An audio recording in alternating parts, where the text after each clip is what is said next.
Okay, so I guess we should start and not bore the students with our own gossip. Yeah, please start. I know. Please start. So, good afternoon, students. Like, I'm going to read out what I have written, and then I'm going to open the floor for discussion. If any one of you has any particular question, any doubts, you can raise it at the end of the talk. You can write it down when I'm speaking, and then ask me at the end of it. All right. So I'm going to start. I'm going to start as I had written it. So like there are going to be a lot of mistakes in that sense, because I have mentioned a lot of jokes, and like I was presuming that a lot of the teachers are going to be here. So bear with me on that. Good morning, respected principal ma'am, teachers, and to all the students who are attending this webinar.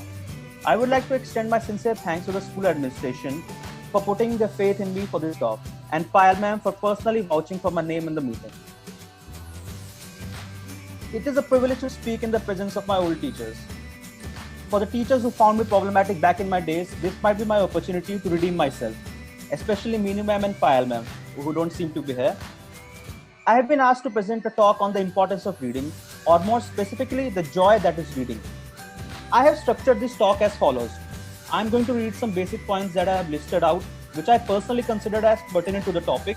I would then open the floor for any questions and further discussion. Now, I would like to clarify at the outset that I would not speak about the typical benefits of reading that one can find on a Google at one click. Those aspects of readings have been discussed to exhaustion at every possible opportunity by the so-called experts. Here, I would primarily talk about how all those experts have gotten a lot of it wrong. So what have they gotten wrong?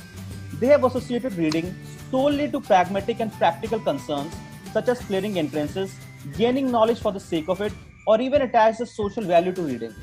This understanding of reading not only benefits these experts to sell their books, it also commercializes and commodifies education to the point where the value of reading can be quantified and undermine everything that reading stands for.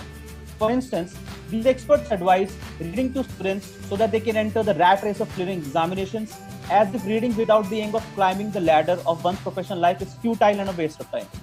The manifestation of this kind of thought process in our society is evident in this disdain and condescension that is met out to the students who opt for humanities instead of commerce or science. This belief perpetuates the myth that reading for the purpose of widening one's perspective, developing critical skills, and reading especially just for the sake of joyous introspection is merely an idealistic notion, which would ruin one's prospect at the job market. Not only is this untrue, it is also highly detrimental to the growth of our society in relation to our democratic ideals and equal society. Reading must and should be understood within the context of building a society constituting of individuals who have skills to distinguish rational discourse and logical arguments from thinly veiled propaganda masquerading as sincere information.